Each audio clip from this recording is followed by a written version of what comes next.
कैंचिया के YouTube channel पर एक बार फिर से आपका स्वागत अभिनंदन। आज हम अध्ययन करेंगे हमारा राजस्थान कक्षा 7। इससे पहले हम हमारा राजस्थान कक्षा 6 के 10 पाठ पढ़ चुके हैं। आप इस वीडियो को ज़्यादा से ज़्यादा शेयर करें ताकि पटवार, रेट, पुलिस, आरएएस आदि की तैयारी करने वाले बच्चों को लाभ मिल सके। प्रिय विद्यार्थियों, अगर आप वास्तव में ईमानदारी से तैयारी करना चाहते हो तो हमारा राजस्थान से संबंधित व अन्य एनसीईआरटी बुक्स का अध्ययन जरूर करें ताकि आपकी सफलता सुनिश्चित हो सके। तो शुरू करते हैं हमारा राजस्थान कक्षा 7 अध्याय 1 वन, वन्य जीव एवं संरक्षण। कक्षा में आज एक नए विद्यार्थी का आगमन हुआ। सभी विद्यार्थी उसके बारे में जानने के लिए उत्सुक थे। शिक्षक ने कक्षा में आकर नए विद्यार्थी से उसका नाम पूछा था, स्तर के मध्य में प्रवेश का कारण पूछा। विद्यार्थी ने बताया, मेरा नाम ईशान है, मेरे पिता वन विभाग में कार्यरत है। उनका हाल ही में भरतपुर से स्थानांतरण इस शहर में हुआ है। वे केवलादेव घना राष्ट्रीय पक्षी उद्यान में कार्यरत थे। शिक्षक ने बताया कि इस पक्षी उद्यान में साइबेरियन क्रेन, सार्स, बगुला, बया, कोयल, बटेर जैसे अनेक पक्षी पाए जाते हैं। वन्य जीवों एवं पक्षियों के आवास हेतु वन महत्वपूर्ण है। वनों का महत्व।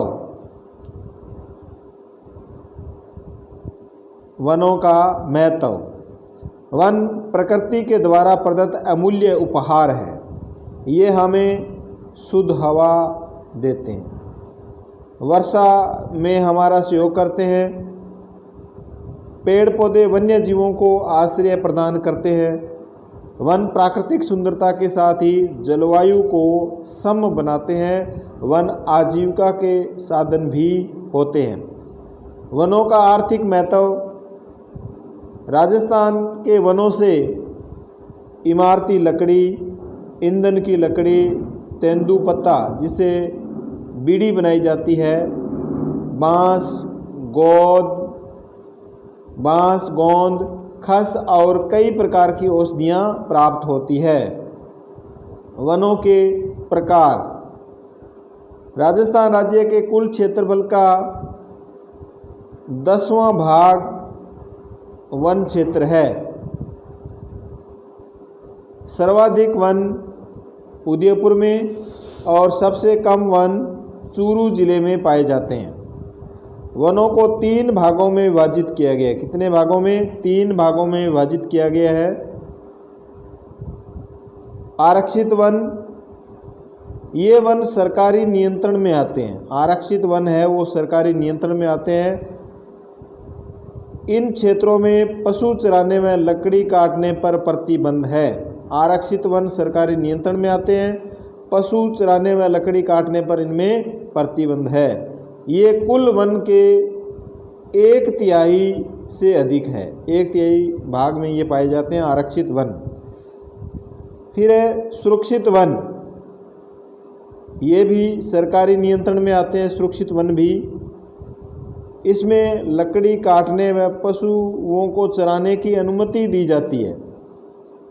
इसमें वैसे तो पाबंदी लगी हुई है, लेकिन अगर हम अनुमति लेकर लकड़ी काटें या पशु चराएं तो हमें अनुमति मिल सकती है। ये इस प्रकार के वन कुल वन क्षेत्र के आधे से अधिक क्षेत्र पर फैले हुए हैं। तीसरे प्रकार के जो वन है वो है अवर्गीकृत वन। इस श्रेणी के वन में पशु चराने व लकड़ी काटने पर किसी प्रकार का सरकारी प्रतिबंध नहीं है। तो तीनों प्रकार के वनों को आपको याद रखना है। फिर है भौगोलिक दृष्टि से वनों का वर्गीकरण। राजस्थान में धरातलीय स्वरूप के आधार पर, जलवायु के आधार पर, वर्षा के आधार पर, मिट्टियों की विभिन्नता वनस्पति को प्रभावित करने वाले प्रमुख कारक है। राजस्थान में भौगोलिक दृष्टि से 3 प्रकार के वन पाए जाते हैं। भौगोलिक दृष्टि से कितने प्रकार के वन पाए जाते हैं? 3 प्रकार के वन पाए जाते हैं। उष्णकटिबंधीय कंटीले वन, ये वन राजस्थान के शुष्क एवं अर्ध शुष्क भागों में पाए जाते हैं। उष्णकटिबंधीय कंटीले वन यानी कांटे वाले जो वन है वो राजस्थान के शुष्क एवं अर्ध शुष्क भाग में पाए जाते हैं। बीकानेर, चूरू, जैसलमेर, बाड़मेर, नागौर, जोधपुर, सीकर, झुंझुनू, जालौर आदि जिलों में पाए जाते हैं। इन वनों में झाड़ियाँ एवं कंटीले वृक्ष पाए जाते हैं। मुख्य वृक्ष रोहिड़ा, खेजड़ी, दोंकड़ा, बेर, बबूल, केर, नीम के वृक्ष है। इस मृस्थलीय वनस्पति को मरुद्भिद भी कहा जाता है, यानी मरुस्थल में पाए जाने वाली वनस्पति को क्या कहा जाता है? मरुद्भिद कहा जाता है। उष्णकटिबंधीय कंटीले वन की विशेषताएं,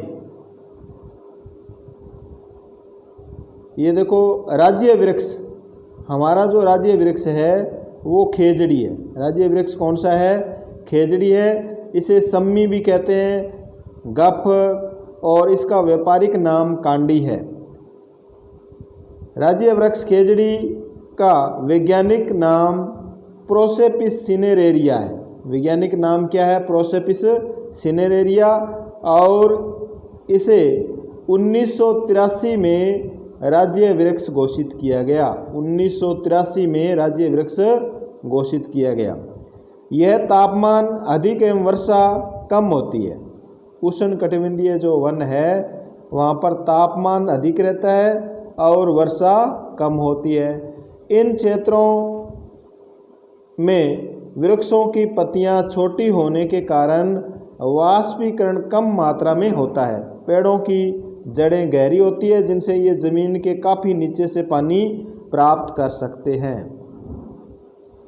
खेजड़ी बहुउपयोगी वृक्ष है। खेजड़ी को राजस्थान में कल्प वृक्ष भी कहा जाता है। देखो, खेजड़ी को राजस्थान में कल्प वृक्ष भी कहा जाता है। यह राज्य वृक्ष है। रोइडा राजस्थान का राज्य पुष्प है।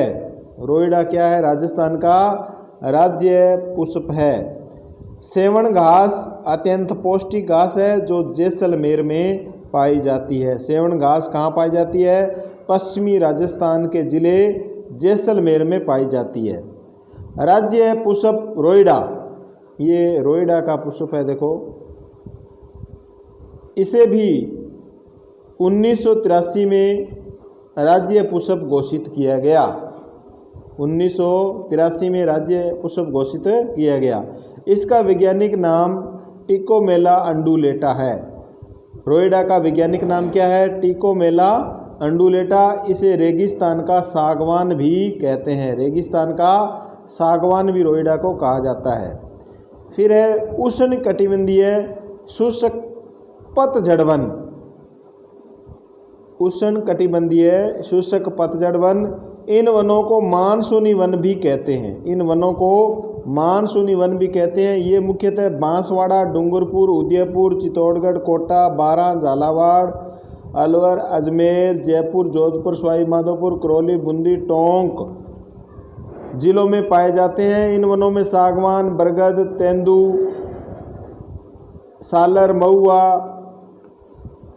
गुलग, धोंक, ढाक, साल, सीताफल, बांस, आंवला, आम, नीम, शीशम आदि वृक्ष पाए जाते हैं। इन वनों की अधिकांश लकड़ियां मजबूत होती है। इन वनों के पेड़ ग्रीष्म काल में अपनी पत्तियां गिरा देते हैं, इसीलिए इसको क्या कहते हैं? पतझड़ वन। तीसरा जो भौगोलिक दृष्टि से वो है अर्ध उष्णकटिबंधीय सदाबहार वन। ये वन सदैव हरे भरे दिखते हैं, इसलिए इन्हें सदाबहार वन कहते हैं। ये आबू पर्वत, आबू कहाँ है? सिरोही में, आबू पर्वत क्षेत्र में पाए जाते हैं। ये वन पहाड़ी के ऊंचाई वाले भाग में ही पाए जाते हैं। इन वनों में मुख्यतः आम, बांस, सागवान आदि वृक्ष पाए जाते हैं। तो सदाबहार वन कौन से हैं? बांस, आम, सागवान आदि वृक्ष सदाबहार वन के अंतर्गत आते हैं। फिर है राष्ट्रीय उद्यान।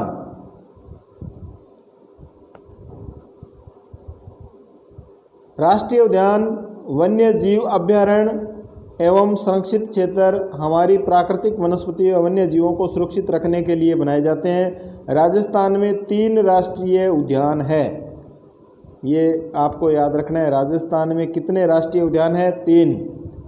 केवलादेव राष्ट्रीय उद्यान कहाँ पर है? ये भरतपुर में।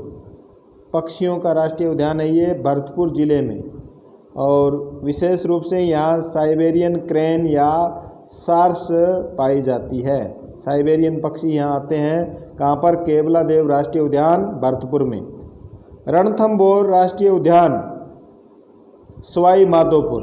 रणथंभौर राष्ट्रीय उद्यान सवाई माधोपुर। यहाँ बाघ, भालू, चीतल, सांबर, नीलगाय, मगरमच्छ आदि पाए जाते हैं। यह राष्ट्रीय उद्यान भारतीय बाघ के लिए प्रसिद्ध है। रणथंभौर राष्ट्रीय उद्यान है वो भारतीय बाघ के लिए प्रसिद्ध है। मुकंदरा हिल्स राष्ट्रीय उद्यान, यह कोटा व चित्तौड़गढ़, ये देखो 2 जिलों में पाया जाता है। मुकंदरा हिल्स कहाँ है? कोटा व चित्तौड़गढ़ में। यहाँ बाघ, रीछ, जरख, गिद्दड़, भेड़िया, सांबर, चीतल, नीलगाय, चिंकारा आदि वन्य जीव पाए जाते हैं। वन्य जीव अभयारण्य, वन्य जीव अभयारण्य, अभयारण्य का अर्थ है अभयारण्य यानी भय मुक्त। अरण्य का अर्थ होता है वन। अभय का मतलब भय मुक्त। अरण्य वन, भय मुक्त वन अर्थात ऐसा वन जहाँ वन्य जीव सुरक्षित घूम सके। इसी उद्देश्य के लिए सरकार द्वारा वन क्षेत्र को संरक्षित किया जाता है। राजस्थान में कई वन्य जीव अभयारण्य है। राजस्थान में कई वन्य जीव अभयारण्य है। देखो इनके नाम और कौन से ज़िले में पाए जाते हैं, कौन से वन्य जीव पाए जाते हैं, वो अपने को याद करने। अभयारण्य का नाम, जिला, वन्य जीव। राष्ट्रीय मरु उद्यान, राष्ट्रीय मरु उद्यान जीव अभयारण्य जैसलमेर, बाड़मेर में, ये 2 जिलों में पाया जाता है। सबसे बड़ा अभयारण्य है। यहाँ गोडावण राज्य पक्षी पाया जाता है। कौन सा राज्य पक्षी है यहाँ पर? गोडावण पक्षी पाया जाता है, जो हमारा राज्य पक्षी है। भेड़िया, सियार, लोमड़ी, चिंकारा, नीलगाय, अन्य वन्य जीव यहाँ पाए जाते हैं। केला देवी वन्य जीव अभयारण्य सवाई माधोपुर और करौली में। सवाई माधोपुर और करौली में बघेरा, भेड़िया, चीतल, खरगोश। कुंभलगढ़ वन्य जीव अभयारण्य, कुंभलगढ़ वन्य जीव अभयारण्य राजमंद, पाली, उदयपुर, यहाँ पर बाघ, भालू, चिंकारा, नीलगाय पाए जाते हैं। फुलवारी की नाल वन्य जीव अभयारण्य बहुत ही महत्वपूर्ण, कहाँ पर है ये? फुलवारी की नाल उदयपुर में। बाघ, चीतल, सियार, भेड़िया, सांबर। सरिस्का वन्य जीव अभयारण्य अलवर में। सरिस्का कहाँ है? अलवर में। यहाँ बाघ, जरख, सांबर, चीतल आदि वन्य जीव पाए जाते हैं। टोटगढ़ रावली वन्य जीव अभयारण्य, टोटगढ़ रावली वन्य जीव अभयारण्य राजसमंद, अजमेर, पाली। राजसमंद, अजमेर, पाली, यहाँ पर तेंदुआ, भालू, बाज, सियार, नीलगाय, रीछ पाए जाते हैं।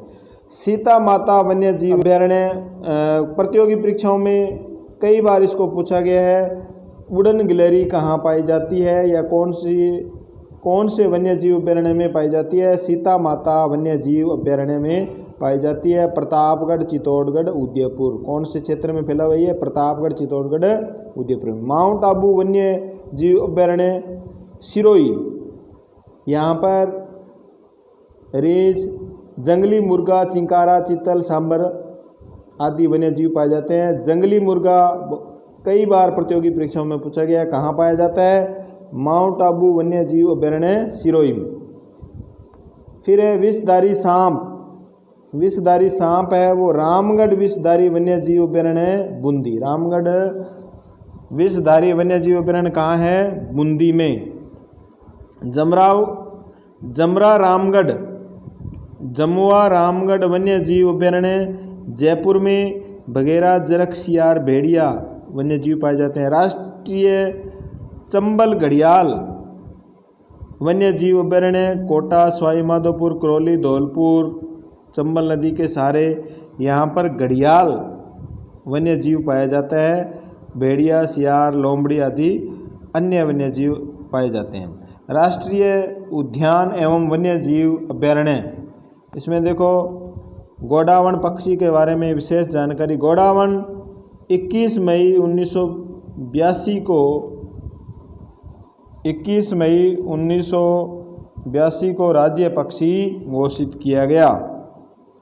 इसे स्थानीय भाषा में माल मोरडी कहा जाता है और ग्रेट इंडियन बस्टर्ड के नाम से भी जाना जाता है। इसे सामान्य भाषा में सोन चिड़िया या हुकना कहा जाता है।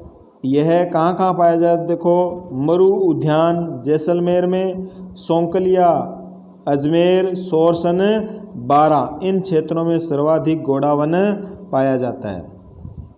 इस मानचित्र में केवलादेव राष्ट्रीय उद्यान, रणथंबोर राष्ट्रीय उद्यान और मुकंदरा हिल्स राष्ट्रीय उद्यान कोटा। इनके अतिरिक्त राजस्थान में अन्य जो अभयारण्य है वो है ज्वार सागर अभयारण्य कोटा, बूंदी, चित्तौड़गढ़। बंद बरेठा वन्य जीव अभयारण्य भरतपुर। बंद बरेठा प्रतियोगी परीक्षाओं में बहुत से बार इसको पूछा गया। बंद बरेठा अभयारण्य कहाँ है? भरतपुर में। भैंसरोडगढ़ वन्य जीव अभयारण्य और बस्सी वन्य जीव अभयारण्य कहाँ है? चित्तौड़गढ़ में। ये राज्य पशु चिंकारा, देखो दो है राज्य पशु, एक तो वन्य जीव के अंदर है वो राज्य पशु है चिंकारा। इसे 22 मई 1981 को राज्य पशु घोषित किया गया और इसका जो साइंटिफिक नाम है वो गजेला या गजेला बंटी नाम से इसको जाना जाता है। फिर है राज्य पशु ऊंट। राज्य पशु ऊंट ये पालतू पशु के अंतर्गत राज्य पशु घोषित किया गया 30 जून। कब घोषित किया गया? 30 जून 2014 को। 30 जून 2014 को ऊंट को क्या घोषित किया गया है? ऊंट को राज्य पशु घोषित किया गया पालतू पशुओं की श्रेणी में। सवाई मानसिंह वन्य जीव अभयारण्य सवाई माधोपुर। सवाई मानसिंह वाला कहाँ पर है? सवाई माधोपुर में।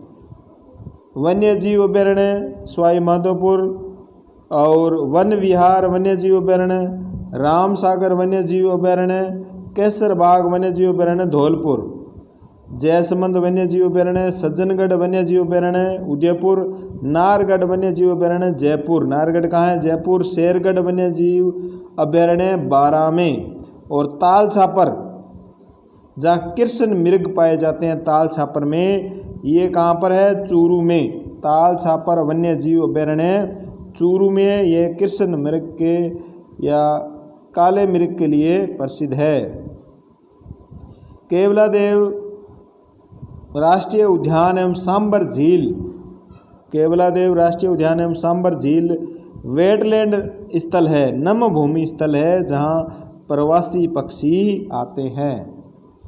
वन्य जीव श्रेणी में चिंकारा और पालतू श्रेणी में ऊंट राज्य पशु है। फिर है वन संरक्षण। राष्ट्रीय वन नीति वर्ष 1952। सबसे पहले वन नीति जो राष्ट्रीय वन नीति बनाई गई 1952 में बनाई गई, फिर 1988 में उसका संशोधन किया गया। कुल भूभाग का लगभग 33% वन होना चाहिए। उसमें यह निर्धारित किया गया भी हमारा जो कुल क्षेत्र है उसका कितने प्रतिशत भूभाग पर वन होना चाहिए? 33%। और राजस्थान राज्य की वन नीति 2020 में राज्य के संपूर्ण भूभाग के 20% को वृक्ष आच्छादित करने का लक्ष्य रखा गया। राजस्थान राज्य वन नीति 2010 में कितना लक्ष्य रखा गया? कुल जो क्षेत्रफल है उसका 20% भाग पर वन होना चाहिए ताकि पारिस्थितिकी एवं पर्यावरण संतुलन बने रहने के साथ साथ प्रदेशवासियों के सामाजिक आर्थिक उत्थान के लक्ष्यों की प्राप्ति भी संभव हो सके। लेकिन राजस्थान में वन क्षेत्र का लगभग 10% ही है। होना कितना चाहिए? 20%, लेकिन है कितना? 10%। और राष्ट्रीय नीति के तहत 33% वन होने चाहिए। कारण क्या है? वनों की अंधाधुंध कटाई में जागरूकता के अभाव के कारण राजस्थान में आरक्षित वन का क्षेत्रफल समय के साथ कम हुआ। राजस्थान में वनों का विस्तार व संरक्षण प्रत्येक नागरिक का दायित्व बनता है। फिर है जोधपुर में केंद्रीय शुष्क क्षेत्र अनुसंधान संस्थान काजरी 1959 के अंदर इसको दर्जा दिया गया। जोधपुर में केंद्रीय शुष्क क्षेत्र अनुसंधान संस्थान काजरी है और वहीं पर शुष्क वन अनुसंधान संस्थान आफरी भी स्थित है। इन संस्थाओं का उद्देश्य है शुष्क व अर्धशुष्क क्षेत्रों में वनों एवं वन्य जीवों के विकास हेतु अनुसंधान करना, खोज करना। यह भी जाने राजस्थान के जोधपुर जिले में खेजड़ी या खेजड़ली गांव है। वहाँ पर ठेकेदारों द्वारा वृक्षों को काटा जा रहा था। इसे बचाने के लिए उस क्षेत्र के लोगों ने विरोध किया। अमृता देवी बिश्नोई के नेतृत्व में 1730 ईस्वी में 363 स्त्री पुरुष ने वनों को बचाने के लिए अपने प्राण न्यौछावर कर दिए। अमृता देवी की स्मृति में यहाँ एक मृग उपवन स्थापित किया गया। प्रतिवर्ष भाद्रपद माह में शुक्ल पक्ष की 10वीं को, कब मेला भरता है? शुक्ल पक्ष की 10वीं को यहाँ विश्व का एकमात्र वृक्ष मेला लगता है। खेजड़ली जोधपुर में विश्व का एकमात्र वृक्ष मेला लगता है। शब्दावली देखो। वाष्पीकरण का अर्थ है तापमान अधिक होने पर जल का भाप बनकर उड़ जाना। अभ्यारण्य पशु पक्षी विहार हेतु संरक्षित वन क्षेत्र। सदाबहार वन, सदा हरा भरा रहने वाला वन। अभ्यास क्वेश्चन देखो। राजस्थान का राज्य पक्षी कौन सा है? ये आप अब आसानी से बता सकते हो तो ज़रूर बताएं कमेंट बॉक्स में। राजस्थान में सदाबहार वन कहाँ पाए जाते हैं? ये भी कमेंट बॉक्स में आपको आंसर देना है। फिर मिलान करना है। देखो, सीता माता वन्य जीव अभ्यारण्य में और राष्ट्रीय मरु उद्यान वन्य जीव अभ्यारण्य, रणथंभौर राष्ट्रीय उद्यान, केवलादेव राष्ट्रीय, इनमें से साइबेरियन क्रेन कहाँ पाया जाता है? उड़न गिलहरी कहाँ पाई जाती है? घोड़ावन कहाँ है? बाघ कौन से अभ्यारण्य में पाया जाता है? इसको मिलान करना है। सीता माता वन्य जीव अभ्यारण्य में उड़न गिलहरी पाई जाती है जो प्रतापगढ़। साइबेरियन क्रेन केवलादेव राष्ट्रीय घना उद्यान, राष्ट्रीय मरु उद्यान वन्य जीव अभ्यारण्य घोड़ावन और रणथंभौर राष्ट्रीय उद्यान में क्या पाए जाते हैं? ये भारतीय बाघ के लिए प्रसिद्ध है।